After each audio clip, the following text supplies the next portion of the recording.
Welcome. Welcome to History Matters. And so does a really big cup of coffee, particularly to me, but at any rate, welcome. I will say, as I normally say at the end of my opening comments, but I'll say it right at the outset. If you're new, say it in chat to everybody, because you will get a very warm welcome from the wonderful History Matters community. Oh, and as ever, I have to close the chat because I get way too interested in what you're saying. Okay, chat is closed. Today, we're going to talk about a topic that I conceived of sort of in one way yesterday, and then today it's kind of the same, but it kind of got reinforced. I'll explain what that means, but the general idea is fear as politics, which is related to some things we've talked about before, but not identical, and I think that's important. But before I explain why I think that's important, I will turn to my partner in crime, Annie, who will explain the rules of the game. Good morning, everybody. If this is your first time tuning in, this is not my house. I'm traveling on the road at the State Social Studies Conference for the state of California today. And so I'm here with our friend Carol Lee, who's a History Matters regular, and we're going to start the sessions like literally as soon as History Matters is over, we go into our first session. So I'm Annie from New American History at the University of Richmond, and every week, I'm so delighted to be here with y'all. We already have a very robust chat going if you're joining us from Zoom, and as Joanne mentioned, we'd love to welcome new folks, so make sure that you switch to everyone on your comments so it's not saying just host and panelist. I forget to do that frequently myself. And Joanne's going to talk for about 30 minutes. And this is a topic I'm very much looking forward to hearing what she has to say about. And then in about half an hour, I will go into the Q&A. So that is where we need you to put your best questions. The chat goes way too fast for anyone to keep up with. So that's why we need you to put your questions for Joanne specifically in the Q&A. So we'll see you in about 30 minutes. Excellent. And before I plunge in, as ever, like year 100, I will be finding the right way to go. Okay. I'm always like, wait, what view? One thing I'll say before I plunge in, thank you, Tim. This is the 151st straight episode. Who knew? The thing that I want to mention is that in the after party, and if there is anyone here who's new, if you stick around after my chatting and the questions, we have the after party, which is an informal conversation. In the after party, I will talk a little bit about what's going to be coming up during the live History Matters at the National Council for History Education conference. But I will talk about that a little bit later. For now, people already have bingo. Again, if anyone's new, people play bingo because I use predictable words. And some already have bingo. And if you come again, which I hope you will, you can play bingo too. Okay, so fear as politics.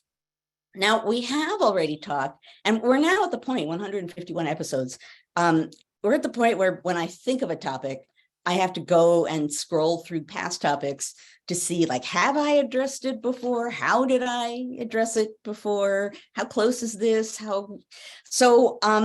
Another reason why sometimes it is hard to come up with topics. We've talked about bullying as politics, and that's related to this, not identical, but the idea of bullying as politics being if people are afraid of you, whether you're going to follow out on your threats or not, that's a kind of power. Today, what I want to talk about is slightly different. Not a new idea necessarily, but for reasons that I'll swing back to at the end, I think a really important topic worth noting right now, fear as politics. And what I was thinking about last night when I thought about this was book banning. I was thinking of naming certain topics of discussion taboo. You can't have them. I was even thinking of the idea of the strong man, right? The sort of dictatorial strong man. All of these things are seeming acts of strength or people of strength that are actually displays of weakness. And that's the point that I want to make. And I think it's an important one, that these kinds of foot stamping, wall building, outcasting exercises that some are practicing, they may seem like displays of strength. The person who is doing them may have the strength to do that right now, but those are all signs, when they're deployed in the way I'm going to talk about today, those are all signs of weakness. Those are all signs of fear of losing power. So fear, what happens when you have an open conversation, when you have people learning all different viewpoints, and when you have all kinds of books out there in the world. And I'll swing back because I do realize, there are some things that shouldn't be in a school library, but definitions are important in such a case, right? Rather than, we don't want anything woke in the library, let's really not define what woke means, and then everyone will take all their books away. So at any rate, I do want to talk about fear as politics, and the fact that these seeming strong men and these actions that are seemingly strong are all signs of weakness. They're all signs of people who fear losing power, fear the fact that in a democratic way, they probably won't have that kind of power. And that brings on what they're doing. And there are one or two obvious examples in history that we can look at that will get at some of this dynamic. One, and it's an obvious one, and it's interesting because like so many of the sort of banning moments that we have today, it had, to the people who threw it out into the world, two sides to it. It had one way in which this was very obviously a ban of sorts, and another way in which it was seemingly responsible. And we see that a lot today, right? I recently was in a conversation and I talked about book banning, and the person said, those are all pornographic books and they shouldn't be in libraries. Well, we can talk about what pornography is. Most of those books are not. But, that's one of these cases in which, well, okay, there probably are pornographic books that should not be in school libraries. But that's not the same thing as banning all books with a vague definition, or, saying nothing woke or nothing CRT. So the Sedition Act. The Sedition Act passed by the Federalists during the quasi-war in the late 1790s. The seemingly logical reason, so the reason they deployed to explain why it was necessary, and at some point in the distant past, I wrote an article or a paper on this very thing, which is that it's cultural politics as well as politics. There's a lot going on there. So the seemingly responsible side of the Sedition Act, just like pornography doesn't belong in school libraries, was, well, this is a time of war or quasi-war. And during a time of quasi-war, we don't want people attacking the government. The government needs to be as strong seeming as it can be. It's only 9 years old at this point, so it can very easily be torn down in the eyes of Americans or in the eyes of other countries. So again, I'm not saying yay Sedition Act, but that was the political logic that Federalists threw out there. This was a wartime security measure. However, when you look at what they're saying in letters to each other, they're saying, well, yeah, that's important. It has to do with the strength of the government at a time when the government needs to be very strong. And we can silence Republican newspapers. This will be great. So on the one hand, they're claiming a logical reason. On the other hand, they're just really trying to silence enemies. And the Jeffersonian Republicans were really good at deploying newspaper combat against their enemies. The Federalists knew that, and they assumed at that moment in time, they couldn't necessarily immediately outperform the Jeffersonian Republicans. And so they came up with this act that, hey, look, it's responsible. And added bonus, we can shut up some Republican newspapers. This will be excellent, what a great idea. And they did that, right? There are some key Republican editors that became targets. So that's a great example. They were afraid, right? They were afraid of the Republicans at that moment. They were afraid that they were seemingly gaining power. They could see that the Federalists were not necessarily absolutely in power in the way that the Federalists might have liked to be. And it was that fear of what the Republicans could do and fear of them not having the kind of power that they felt they should have that led them to pass the Sedition Act. So that's a great example of that sort of weird two-sidedness. And even though it seems like, the powerful Federalists, that was born of a kind of fear of what the Republicans were accomplishing. And as ever, Alexander Hamilton, who says things that sometimes others won't say, and he puts it on paper, he essentially says that right after the election of 1800, he writes this long letter. It's actually the letter where he comes up with the idea of Christian constitutional societies, which I won't go into now, but maybe that almost falls in the same category. But what he says in that very long letter, I think 1801 or 1802, is, what did the Republicans do that we didn't do? They talked to the people. They're so good at newspapers.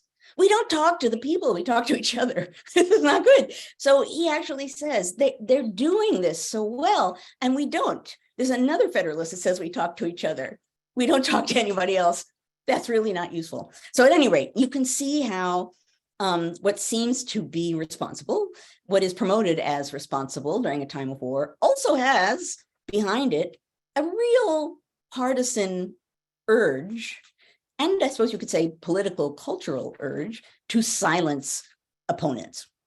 That's the sort of thing I'm talking about now. It wasn't that the Federalists were so strong that they said, we're going to silence this because we're so strong. So we're going to silence this because, yikes, they're actually rising in power. And if we don't act, we might lose the power we feel we deserve.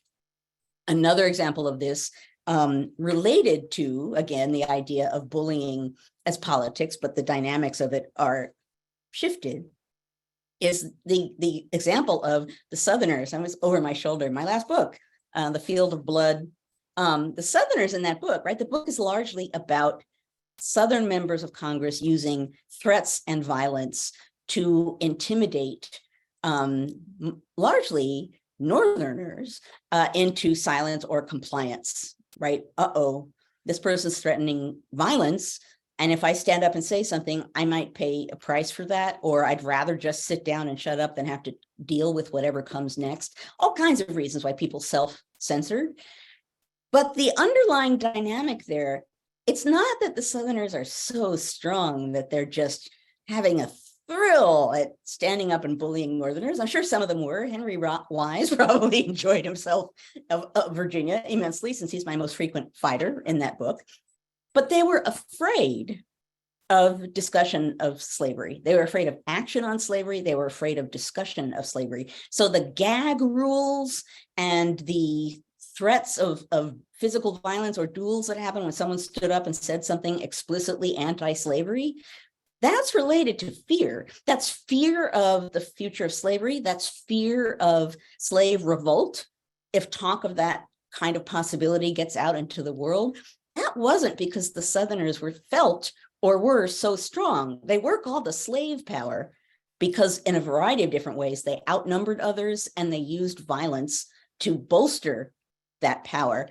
But what drove them was fear of losing the kind of power that they felt they deserved, fear of losing that slave regime, which they could see over time was certainly being questioned and in some cases being pushed back. At least was a topic of debate and legislation. So again, that's not so much if you bully people, they'll sit there and be silent. This is the fact that some of these acts, extreme acts, were actually born of fear of losing power or fear of losing the kind of power, the absolute power, the unquestioned power, that if they didn't absolutely have that, they certainly felt that they deserved. So being driven by fear, and we have talked about this before. I know we've talked about emotion in politics a lot because that's something that interests me. The thing about being driven by fear or any of these, emotions, bullying, intimidation, all of that stuff, Newbie has very strong feelings about it, is that the dynamics of that are not necessarily predictable. They're gut responses sometimes that you have, whether you're forcing violence or responding to violence or being driven by fear of losing power, or among the people being attacked by those fearful people with power. They're driven by a kind of gut response. That's part of the power of fear as a political weapon, is it grabs you in your gut. You don't have to reason a lot to get the message when someone is threatening and making you fearful. If you're the one who's fearful, it's going to push you towards and get you to justify some pretty extreme acts, right? If you're really scared and you feel that something really will be destroyed, and you're absolutely persuaded that you and only you should have power, because if you don't have power, this thing will be destroyed, slavery, then you're going to feel justified in doing a lot of things that you might not otherwise. So we've seen this over the course of the last 150 episodes a lot, which is there's a moment, a contest, right? Democracy is about contests, debate and compromise, and electoral contests. And there's some kind of a contest, and the people who might lose begin to engage in, the word that just popped into my head is shenanigans, begin to engage in things that are not acceptable at other times. And they're doing it because they're so afraid of losing power. And along with that, they have a realization, however, whether it's at the front of their mind or the back of their mind, there's a realization that if things were open, that if there were free contests, free speech, free everything, they actually might not have power. Like the demographics might be working against them or are working against them. And that's really scary if you're a person who feels that you deserve power no matter what, that democracy, who the heck cares, that, we are the ones who should have power. And thus the contests of democracy are threats. So all of what I'm talking about here is an example of the way in which things that look like strength, that feel like strength, that might get your hackles up because you're being attacked, and they should, I'm going to come back to that momentarily. It's really important to remember that they're born of fear and born of also a sense of weakness, a fear of being challenged, a desire to make power permanent and unquestionable because they're afraid that they will lose it otherwise. I think that's important to consider for a whole bunch of reasons. We've talked before about some of the ways in which this kind of fear of ideas, for example, this brings me back to the list we started with about book banning and banning topics of discussion, right? You ban books, you can ban books, right? Maybe there's some extreme pornographic book and you think that shouldn't be in a school library. That's one thing. If you then say nothing pornographic should be in the library and you don't define what pornographic means and have a big punishment for people who don't remove anything pornographic, that's a different matter, right? That's not actually trying to solve a problem. That's just enforcing something big and sweeping without a definition. If someone came forward and said any books that explicitly talk about X, Y, and Z in X, Y, and Z way should not be in the library, we might argue with that, but that's very different than anything pornographic. And I actually thought about it this morning and didn't do it. Was going to go look at a list of banned books and show all the ways in which they didn't talk about critical race theory and pornographic. That's critical race theory and woke are two other examples of things that there's no critical race theory, in school libraries. Guess what? There probably isn't any. I mean, but if critical race theory becomes coded, it's a coded way of saying things that talk about civil rights and the history of racism and in Black history, the long history of Black Americans being suppressed, repressed, and enslaved, that's not critical race theory, that's fact. It happened, right? So those are all ways in which fear is driving an attempt to just cut things off, throw them away, prevent anyone from seeing any of these things that feel threatening, and then presenting that as a responsible gesture because, of course, it's going to preserve American culture defined this way, right? So it doesn't feel fear-driven. You know, my response, and I said at the outset this morning, I was refueled. I already was thinking about book banning and Florida and Florida universities. And then this morning I saw the discussions and the text of, I can't remember the number of the bill that just came out in Florida about state schools, and particularly state universities, and some of the things that are in that bill. That's what refueled me. You know, doing things like faculty who are appointed in state colleges and universities, they have to be approved by and suggested by the board or political appointees. The faculty themselves apparently don't have a say. And I don't have the text in front of me, so I will say right here at the outset, I am speaking based on having read something this morning, and it is entirely possible that I am leaning in one way or another incorrectly. But in general, the bill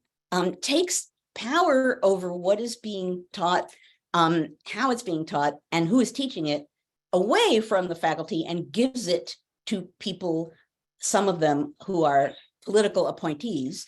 And one reason why that matters, oddly enough, I'm in the middle of a discussion about a faculty appointment at Yale. And that's a really fraught discussion, not because we're talking about, oh no, like what if we teach this idea, but because the faculty know what's missing in the department, right? So let's say you're doing a search in Chinese history, which this is not that. And let's say the people in the department who teach either that or in that area of the world or in something relating to that, say, we've got one person here teaching Chinese history, but they teach X. There's actually no one here teaching Y and Z. And Y and Z are important to world history because blah, blah, blah, blah. And we should be training future professors to understand blah, blah, blah, blah, right? That's the kind of decision that faculty make when they make these appointments. They're thinking about what a department has, what its strengths are, what it's teaching, and what it needs to be teaching, not agenda driven, but just coverage, right? We don't have enough coverage of X. I was hired at Yale, or so they said, in part, we have no one here teaching the American Revolution. So you come to Yale and you can teach what you want, but you have to teach the American Revolution. Okay. That's the kind of decision that faculty make, right? How can we have a history department without teaching that? That's what's being taken away in some way by this new bill, which seemingly creates all kinds of limits and boundaries to what can be taught, what can be discussed, using vague definitions that, again, now the fear gets transferred to the people who it applies to. They're fearful because they don't absolutely know what's being ruled out. And so they overestimate because they don't want to lose their jobs. They don't want to get in trouble. They don't want to be fined. They don't want to be arrested or whatever else. So this morning, and I encourage you to go read for yourself this new bill in Florida, so that you're not just trusting me and what I'm saying about it, but that you can see for yourself what I believe are really major dangers to the quality and freedom of education in Florida. Just this morning, I said something negative about it on Twitter, gasp. And someone said, why is it wrong to say you can only teach things that are in line, historically accurate and in line with the constitutional principles of our government? What does that mean, right? And so someone attacked me and said, you don't want historical accuracy? And on Twitter, I wasn't going to say, no, I actually do. And guess what historical accuracy says? It doesn't say that everything in American history aligns with or reflects the American Constitution. So anyway, that's the kind of weird defining of things that enables people to have broad sweeping agendas and impact for things that seem responsible. Well, it says history should be accurate when taught. Okay, yeah, it should. Define that. What's accurate? What's included and excluded? And then suddenly you see, oh, that's very interesting. It also goes out of its way, I believe, to talk about a constitutional republic and not to say a democratic republic, because of course the word democracy is not a word somehow that some people on the right like to use. The eternal, where, are we a democracy or not problem that people will not stop saying. And I've gotten interesting responses when I've asked people, why are they so opposed to the democracy? We are a democratic republic. And if you say we're a constitutional republic, the Constitution establishes a democratic form of government. So sorry, doesn't pull you out of the problem. But at any rate, I see I'm just about to run out of time. So here's why, among the reasons that I decided to discuss this today. Number one, I raise it because we should recognize when people are doing things like sweepingly banning books, we should recognize it as a power play by people who are doing anything for power because they are afraid of losing it and they're trying to block the entry, block the doors to power. That don't underestimate those kinds of acts, the kind of banning and wall building and sweeping declarations of what is no longer allowed or allowable or acceptable. Watch them, think about them. As ever, don't let your feelings guide you, but evaluate what's being done and don't overlook it, right? This morning, I'm just tweeting about Florida and education because that alarms the heck out of me. But I'm saying recognize that's a power play by people who fear losing power. And related to that, those kinds of acts are a sign of fear and often fear of weakness. They are not signs of strength. They are signs of people wanting to block out opposition in one way or another. And they are afraid they can't maintain power without these kinds of gestures. And so that's important because I think it's easy to see those kinds of acts and feel powerless. Like the people with power are doing this. What can we possibly do? Psychologically speaking, I think it's important to remember that those kinds of acts are born of a sense of weakness and fear. The person passing them has to have power to pass them, to cause them to happen. But extreme acts like that are born of a sense of need or a sense of fear or a sense of want. And that's important for us to remember because it's a sort of reminder that we can stand up to that the fact that that's happening doesn't mean the strong people have won and they're doing bad things that we don't like.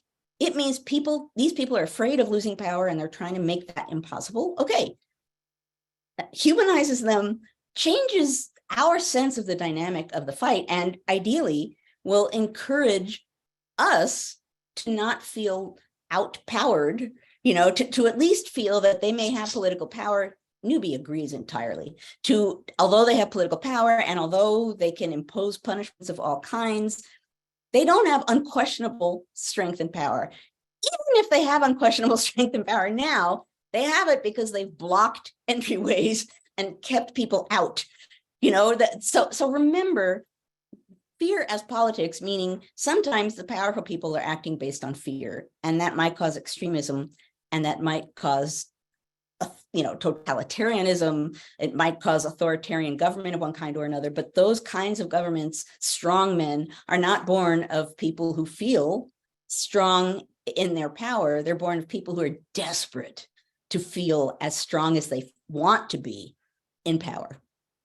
So it's a little psychological, but I think it's important to think about, as ever, I talk about this a lot, the motives and the end desires, the end points of people who are imposing these extreme acts, and what that adds up to, why erect a wall? Why create a barrier?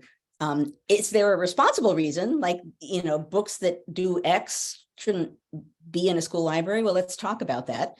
Or is it, I'm not going to say what doesn't belong. I'm just going to say anything that does this doesn't belong and never define it. Then I can do whatever I want. So at any rate, I will stop because I've got 3 minutes over and I'm already seeing mug on the bottom of the screen. If there are folks here who have not been here before for 150 weeks, 151 now, I have come up with a mug that relates in theme to the discussion. This does not mean that I have 151 mugs. I really don't. And today I panicked before I found this mug. I was like, uh-oh, fear, what represents fear? But the mug that I picked doesn't represent fear. It says, the advancement and diffusion of knowledge is the only guardian of true liberty. Good one. And that's a really cool shape too. I like that. I know. one. Well, I thought I've used it before. So I was like, oh, everyone's going to know it's the blue mug. Like, No, this it's is good. It's the degree to which, right, and it's by James Madison, the degree to which I am now obsessed with, like, what mug? And I had one of these and someone sent me one of these. Oh, so you have two of them? I have two. I sent one to New Haven for use in New Haven. So I don't know if it's Dale. I want to say it's Dale. But So you the guys mug know. matches your glasses. I am. It does. It really does. You today. At any rate, knowledge is a guardian of liberty. Those who are trying to close off knowledge, that reflects in some way fear. Okay, I will. All right, we've got lots of great questions. I'm going to start us off with our friend Kathleen V. She says, according to a February 22nd Washington Post article, Russian propaganda is pushing themes on various social platforms. No woke, no Black Lives Matter, no gender pronouns, just anti-imperialism. And she wanted to know if there were other times in history when this happened, like a foreign country was, pushing in, trying to influence that sort of thing, and what would it mean for our future? I mean, in a foreign country where they were cutting things off and banning things, and no, but they were sending messages through through our platforms. Like they're saying in this article, apparently, that Russian propaganda was pushing out, right, like no woke, the DeSantis type, messages, as if it not identifying like, hey, we're Russian and we agree with Ron DeSantis, but they're pushing these things out behind the scenes through bots and things like that. Right. Well, so I'll start out by saying the fear of American politics and culture being shaped by a foreign nation goes literally back to the dawn of the Republic. The first election that we have without George Washington, 1796, they're fearful that France is going to influence the election. The first one. Before then, it was like, well, there's no question. George wins. 1796, suddenly when he's not running, then you have people, particularly Federalists, are fearful because the French are going to take control. They want Jefferson to be president. They're going to do whatever it takes to get Jefferson president. They are sending people, but they're also sending, there are these clubs that are talking, right, and money, messages, about freedom and liberty. And there are ways in which, for good reason, the French, American associations with the French were positive because they came to our side during the American Revolution.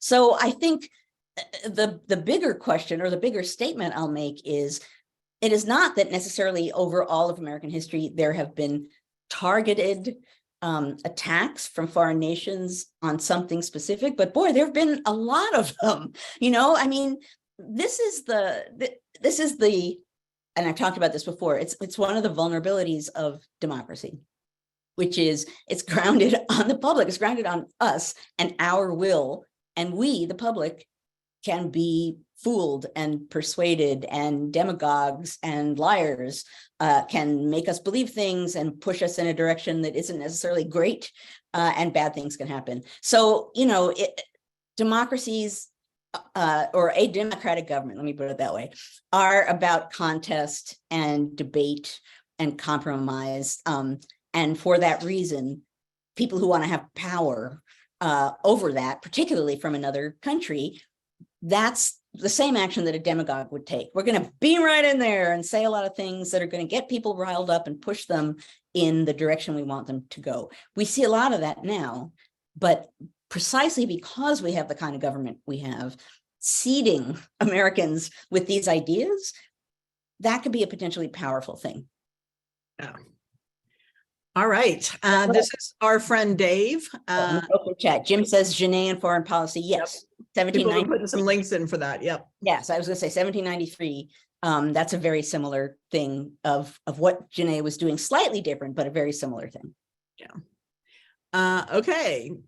Dave asked, is Tennessee passing a bill out of committee that would bar insurers from doing business with the state if they covered health care for transgender people anywhere in the US? An example of protecting strength from weakness. This could get messy given the current makeup of the Supreme Court, pitting red states against blue states. Well, I don't know enough about that to be able to wisely proclaim on what it is trying to do. We are seeing at this moment all kinds of ways in which what has been a kind of bulwark often in the past, which is generally speaking, the rule of law and the legal system, which can be warped and used in a horrible way, right? And if you just look at the fear that Black Americans have when driving, that they're going to be pulled over for having done something, that's the rule of law or laws being used in an irresponsible way. But that said, what we're seeing now is also strategic, structural use of legislative use of laws and again, walls and barriers to get control. And they're sneaky because they're harder to see, right? So I haven't read about what's going on in Tennessee yet. And I can go and look it up. But the fact of the matter is, most of us here, if we weren't here, boy, I'm coming back to this at the end. If we weren't here, many of us wouldn't know about this. And I don't know, again, I have no idea what it is or if it's good or bad, given the way that the law is being used these days by people who want to walls and boundaries. My gut instinct is to say this is not necessarily, well, again, I'm not going to say anything because I haven't read it, but it is important to, again, think about motive and to recognize the fact and to watch for the fact that things that are happening on a legal level, and not just who gets to be a Supreme Court justice, but just in the realm of law, the way in which that can have a huge influence. And in the same way that some Americans might look to the law or the legal system for protection, that can be a way in which protection is denied as well, depending on what's happening behind the scenes. Yeah. And I know Tennessee is not the only state to be proposing something similar. So I was going to say, it's this group that's replicating, just like they replicated the false electors, they replicated, we've seen in Virginia, the wording has literally been cut and pasted from the same wording that was sent to Texas and South Dakota for their state history standards. You know, this classical version of American history, which is all patriotism and, you know, and that's part word of the for word.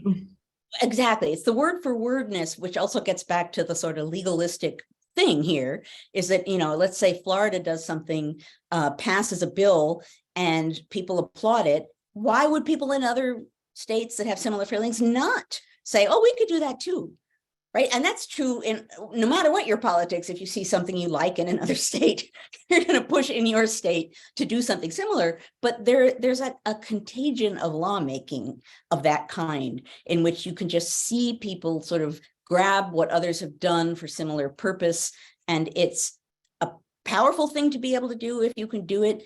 It's within the structure of the system, right? Well, we're elected representatives and we just passed a bill, and isn't that what we're supposed to be doing? There's a power to that.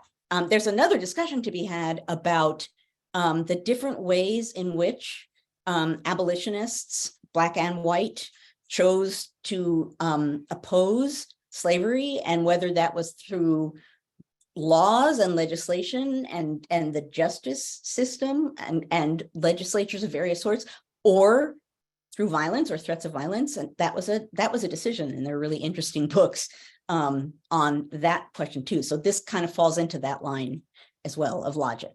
Yeah, and I just want to remind everybody, I'm trying to keep up the chat, and I haven't seen anybody violate that, but just remember that this is a community where we value people having differences of opinion. So we want to make sure that we don't bleed over into any name calling or anything like that. Just a couple of comments were a little close to the edge there. So I just want to remind everybody to keep don't go up to the edge, people. One of the things I love about our community is that we have people here with different opinions. We do. And I value that. Absolutely. I value that fact. And I value the fact that people who have different opinions should feel free in this community to voice them. Yep. Right. So, okay. Just a friendly reminder. Okay. Our friend Richie Houston says, do you think the corporate wing of the Republican Party intentionally used cultural fear of working class Americans to gain votes for their economic policies that actually ended up hurting the base in the end? Repeat that for me, so I'm sure I got that. Did the corporate wing of the Republican Party intentionally use cultural fears on working class Americans to gain votes for some of their economic policies that actually ended up hurting that base? Oh, so, are there people on the right who are using language that they think appeals to the mass public to pass legislation that actually hurts the mass public? Right, that hurts them economically, specifically economic policy. Economically, yeah, sure. I mean, again, democratic politics, right?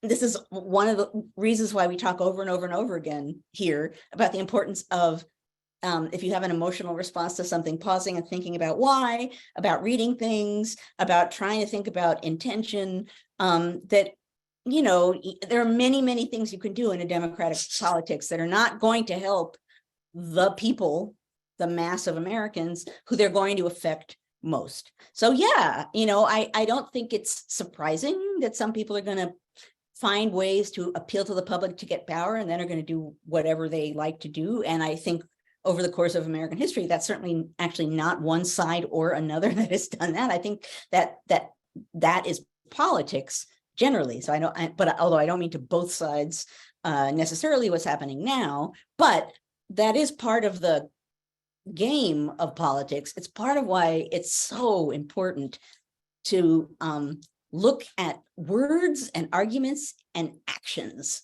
That was one of the things I thought about yesterday, was being sure to be careful to look at what people are saying, but not just what they're saying, how they're acting, to look at both of those things. So words sometimes are amazing. They expose intention sometimes in an amazing way. Sometimes, actually, they're not exposing anything except the need of the moment, and what's happening over here in the realm of action is very different. So, I'm sure I've said this before, democracy doesn't have an end point. There is no point at which you can say, we're safe now, so let's turn our back and go back to what we were doing. It doesn't happen. Democracy is grounded on the popular will, which means that what Americans do and think matters. There's no end point to preserving and maintaining democracy. There simply isn't. We haven't, or certainly within my lifetime, and I'm sure within the lifetime of many others, we haven't had to think about democracy in as endangered a way as it is now, right? So I have certainly took it for granted, United States, democracy, right? Democratic nation, yay, yay, yay. And then suddenly in the semi-recent past, you can't take that for granted. That won't go away. Our eyes have been opened to the fact that you cannot take democracy for granted. You can't. We shouldn't.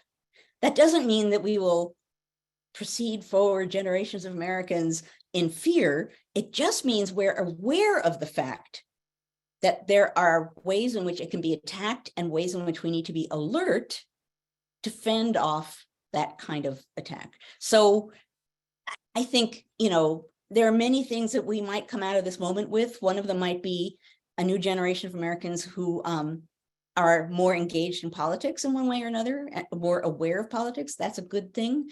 I think if we emerge from whatever that means, to emerge from the current moment with an awareness that democracy can fail, we can lose it. We really can lose it. American exceptionalism about how, well, we're special and different and the normal rules and patterns don't apply to us because we're the United States. We can't think that anymore. We can't. And that's important and that's smart, right? That makes us smarter citizens. I hate to do this because somehow Thomas Jefferson, man. But this is part of why Jefferson was so focused on education, because Americans, he thought, needed to be aware of patterns of history, what can happen.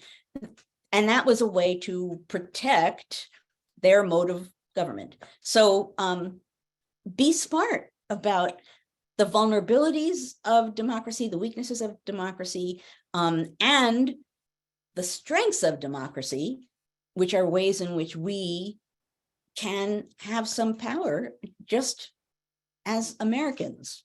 Okay, I'll stop. I'll get off my soapbox. Excuse me, you got me all choked up. Excuse me. Okay, two things. One, our good friend Gloria that tunes in with us many, many weeks. Gloria, you submitted a question, but I sent a reply back to you because I couldn't understand part of it. So if you're still logged in, I couldn't find you in the chat. Could you please restate your question? Because I think it's a good question, but I'm not sure. One of the words, I think it was a typo, so I didn't understand it. But we have some others that I want Joanne to look at in the meanwhile, and hopefully Gloria will get back to us. This was from our friend Kathleen V. No, not Kathleen, Richie. Have we done that one? Wait a minute. I'm losing control of the chat here. All right. Yep, we've done that. Okay, so this is Dave. Oh, well, Gloria, I just see is asking for examples of using fear wisely. Okay. Oh, she put it in the chat. Okay. She was asking what are some examples of using fear wisely and necessarily, I think. Well, I mean, again, as a historian, I don't want to make big pronouncements, but the first thing that pops into my head is the posters during wartime that are like, don't blab, like don't speak out, like be careful who you talk to. Yes, in a sense, you could say that's propaganda. That's in and of itself, that's a wartime measure that is using fear, the fear of what happens if you talk out loud, bad things, and usually those posters, I'm sure you can imagine them stylized with like evil lurking in the background or something. So it, again, depends on the poster, depends on the image, depends on so many things, but that would be one example of using fear, not necessarily to block out chunks of the population, but to say to people, we're in a war and you have to be careful. I'm laughing about in the chat, they're talking about controlling the chat. It's pretty funny. They just have no control over the chat. They're saying, Annie, just let Annie think she has. I'm not trying to control the chat. I'm really not. I want to make sure we keep it friendly. But anyway, okay. So Carol Lee has a question that she put in the Q&A, even though she's sitting right next to me. She's sitting next to you. Okay. She says, so should we feel comforted that the extreme poor behavior of some loud voices seems to be getting more and more extreme and loud? So it just means that those who really love democracy, which is the majority of the people, is being affected. Well, so on the one hand, will I say like, wow, the really loud extremist language is really great, right? No, however, I do feel, and again, it all depends on what happens, but it seems as though some extremists are being much louder with their extremism. And the plus of that is they're exposing it. Now, some people like them and support that extremism. I understand that. but people who aren't necessarily paying attention or who don't understand the implications of a more subtle mode might actually see what's happening, and no matter what else they think, might hear that kind of extreme statement and say, whoa, like that's not what I want. Is that what these people are about? So there's a way in which, if you're an extremist and your message is loud, it's bad in a lot of ways, but if it exposes in a big sweeping way what you really are about, that can be a positive thing, not just for people who are going to like that's what you're about, but more importantly, not just people who hate it, but people in the middle who aren't listening or aren't paying attention or aren't sure what they think, and that might sway them. Yeah. All right. This is from Jean, who's one of our regulars. She says, has academic freedom been under attack in the same way as it is now in Florida previously? Like, are there other examples in history when academic freedom has been attacked in this way? Oh, well, I cannot make a sweeping pronouncement on that. Has it been understood that and acted on that who gets employed, particularly in state schools, who's working there, what's taught there? Has that been an issue to be attacked in some way in the past? I'm not going to be able to stick my finger on a moment, but how could it, in a sense, how could it not be, right? And that's the only way. We've talked before about culture, courts, and classrooms as being the three ways in which people clamp down when they feel they're losing power, right? They try and grab culture, they try and use the courts, and they try to get into classrooms to impose, so often, in this case, what we're talking about is extremist thoughts. So classrooms, and I don't just mean K through 12, but I just mean any old classroom, they matter profoundly in a lot of ways. That's why it's constantly in the news these days, and why people seem to be so focused on it, not because one person is following another, but because it's profoundly important what ideas people are exposed to and how free they are to think and question. Obviously that matters enormously, and that's why there's a wall being built. I want to say one thing, only because this is the crowd to say it to. A lot of the people, like this morning, looking at the angry responses to my saying what's happening in Florida and education is bad. I got a lot of angry responses. And often those responses say, yeah, well, no more of this imposing an agenda at universities with all these leftists imposing leftist ideas on the students. And, I think to myself, these people know nothing about what happens at a university. They just don't. They imagine this like leftist creating factory. Teachers want students to think about ideas. They want them to be able to reason and evaluate evidence. And that's what good teachers do. And, my classes, because they are about politics and often about things like, the Constitution or the founding era, I end up having a wide mix of political views in my undergraduate courses.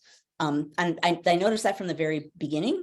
I noticed it because I was very careful to not reveal my politics in that seminar, because I wanted students to be able to engage with each other. And I didn't want, at that time, we're talking like 25 years ago, I didn't want students to feel that they were right or wrong. But I also, excuse me, wasn't thinking about the fact, what happens, like what do professors do when they have strong politics? I came into the class once and I heard the students trying to figure out my politics. They were like, what do you think? And the fact that they were thinking about that and weren't sure, I was like, okay. We're on the right track. Right, at that moment in time. But I've always had very conservative students in my classes. I've always had very liberal students in my classes. We all have. Right, all of us. And what makes a good class is when, like our community, all of these people are here and are able to engage in conversation and are able to talk, and the talk might feel unpleasant sometimes, and it might get a little, what do I want to say, warm. But the ability to have that kind of conversation and to treat people with respect, that's, in a good classroom, that's what's happening. So it always like makes me want to kick a wall when people are like, yeah, like all of the agenda driving in universities. It's like, you have no idea. So one time someone on Twitter was like, well, yeah, okay, you leftists, I bet you don't teach X in your classroom on the Constitution. I was like, of course I do. That's like a basic thing. You just post your syllabus and like, bam, mic Right. drop. It was like, you try a Joanne couple exits times. I the bet you don't stage. teach this either. Newbie, I don't know what's gotten into you today. Newbie's riled up. Give it to It- him, I don't newbie. know why. All right, we got a couple more questions. We can do it. Becky asked, not exactly politics, but a power move all the same. How do you feel about rewriting of classic books? There's been a lot about Roald Dahl books in the news this week to accommodate woke language. Does this make history a target as well? Well, to accommodate woke language, like that passed my view this morning, and I don't know, again, I don't know the sweep of what's going on there with Roald Dahl. What I did see was a statement that in his books, mothers or fathers, the words were changed to parents. Mm-hmm. Now, one could argue that that's woke because it's enabling a wider sense of possibilities other than Who's a parent? What is the definition of a parent? Right. If you want to define that as woke, people need to define what they mean by woke, and many people have no idea. So I don't know, would I insist that that happen in books? Not necessarily, but in a classroom situation, I would want to talk about books and what's in them and what's not in them, and what they meant when they were written at the time, right? That's, you want to judge books in context. I don't know. It's Dr. Seuss was a similar thing, right? They stopped selling certain books because they were just really obviously racist. I don't know. I think not selling a book because you don't want that to be your message as an estate or a company, that's perfectly fine to me. Changing words, well, I think if the people who own those words are upfront about that, then that's fine. And if you don't like that, don't buy the book. That's, to me, some of this boils down to, if you don't like this book, don't read it. Right. Just like if you don't want your kid to read that book, don't let him check it out, but don't ban it on the shelves so that nobody else's kid can read it. Exactly. All right. Dale asked, during the Civil War, were there efforts by politicians to use actions similar to the Sedition Acts to protect the government in either the North or the South? I'm going to come back to that, but I do want to comment on Mary Beth says, what's next, Shakespeare? Which is a good question, right? So let's say her there too. Yeah. Okay. Yeah. So let's say someone says, you know what, we're going to come up with a modern interpretation of Shakespeare. We're going to change the words and do X, Y, and Z. That's been happening to Shakespeare forever. Yeah. 10 Things I Hate About You is a great right? It's been movie. Adapted in every way possible. So in that case, I would say, sure, you want to come up with your own interpretation of Shakespeare, go with it. I'm probably not going to want to use that in a class. I'm going to use the traditional text. But yeah, that's what you want to do. You can do it. We don't have to buy it. We don't have to read it, but that's not a crime. Yeah. Think of all of the. So I studied a lot of Shakespeare in college, and I was hired as a research assistant and was sent to look at different interpretations of Shakespeare plays, modern interpretations. I've seen Henry IV Part 1, or even Henry V, and I'm sure many of you have too, any Shakespeare play in modern day and Nazi times, in Civil War times. And, think of all of the times in which Shakespeare's plays have been put in a different place, a different time, a different country, a different whatever. That's another version of the same thing. So, I think if you want to use a work of art and make your own statement with it, people might hate that statement. You have a perfect right to hate the fact that people are changing Shakespeare texts, but you also have a perfect right not to read it, not to buy it, to speak out against it. If you hate it, go for it. But I don't think that means it shouldn't exist. Right. I'll stop. All right. We did all of them except for we had one from an anonymous attendee, and that always makes me a little bit nervous. So I don't know if we want to, Okay, well, let's see. I just, I prefer when people don't come in as anonymous. It would be nice if you would, but anyway, it just says, interestingly, all the fear-driven power grab seems to be based on people with low self-worth. After all, why would people need power unless they didn't feel good enough about themselves? And then the person is asking, it may be extreme to compare a lot of American fear power plays to the Nazis. Is it not worrying about fear-based propaganda that drove Hitler to power grab Poland, leading to a war? And should we worry now about another world war, or are we just too much fear-mongering?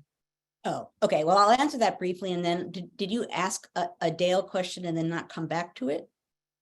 I don't. Anyway, this was the last one. I think we've done. Okay, this is the last one. You started to say one and I said, wait, but at any rate, repeat this last one more time about fear mongering. Basically, they're just saying, like, with all the people using Nazis, comparing the Nazis, is that fear mongering, or should we be worried that we're getting? I think what they mean is leading to another world war.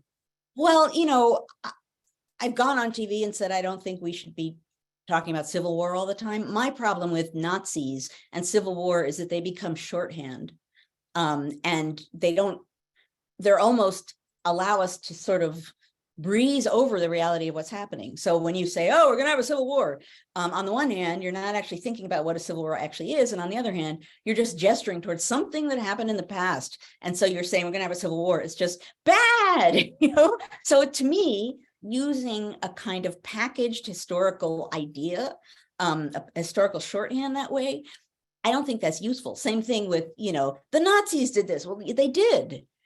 But I don't think we should just be pointing at what's happening now and saying Nazis, Nazis. Of course, sometimes there are real Nazis, and in that case, go for it. But in some cases, pointing at people and saying Nazis, Nazis, that's almost exporting American hate to someone else, right? We own it. The hate that's going on, the white supremacism that is going on, it may be similar to what happened with the Nazis. That's ours. So I don't love when ideas like civil war or words like Nazi are thrown around without at least what they mean being part of the message. I just think they become a shorthand and then they become meaningless, but they're meaningless and very emotion driven. It's back to what I talked about today. So, okay, I'm okay. Dale said we did not finish answering his question. So if we have a moment, his question was, during the Civil War, were there efforts by politicians to use acts similar to the Sedition Acts to protect the government in the North or South? Oh, that's where we got interrupted. I see. Okay. I don't know. I know that, the South went for telegraph lines to cut off communication. And those were among the early things that were attacked in cities. I actually don't know for certain, and I thought this morning about what happened when abolitionists began sending anti-slavery tracts to the South in their mail campaign, and then the Southern states made it illegal for that kind of pamphlet to travel around. But during the Civil War, I don't absolutely know for certain, and I have this fear that there's something really obvious that I'm not thinking of. But for now, I'll say I'm not thinking of it, and I'll put an asterisk after that because I feel like I might be forgetting. Okay, now we are a few minutes late. We are. So here's what's going to happen next. We are going to head to the after party. What that means is that we will not be recording anymore, and thus we can have an even freer conversation than we're having now. If you're beaming in from Facebook, you need to leave Facebook and go to ncheteach.org/conversations, ncheteach.org/conversations. And then poof, you will be in the after party too. Now, I do want to say after my poof, I particularly, given some of what we talked about today, want to thank you for being here and for this being a community that usually deals pretty well with the similar views. And when it doesn't happen as ideally as we like, we deal with it, right? We make mistakes, we fix them. And that's how a community behaves, right? Is you try to respect each other, and then sometimes it doesn't happen, and you come back and say, that's not what I meant, and I didn't mean to hurt you. And then the community is a community. At any rate, I want to thank you for being here. I love these people saying, did she say X? Yep. I want to thank you for being here, for engaging in this kind of conversation, which for many of the reasons we talked about today are really important, about possibilities and things that are happening, actions, words, motives, all of those things. We need to be able to talk about them and expose them and evaluate them. And that's some of what we do here together, the work of democracy. Thank you for being here this week. Thank you to Annie and John, as ever, for being here and for making this possible. I think I will let Annie wave goodbye, but I think for me, that's probably all I'm going to blather about until next week, when on Thursday I will desperately cast about. Try really hard, folks. I think all week, and sometimes I just can't sit on something until Thursday. I don't know why. Yep. This was a good one. It was a good episode. I think we haven't turned off Facebook yet, or the recording. Yeah. Oh, Facebook is gone.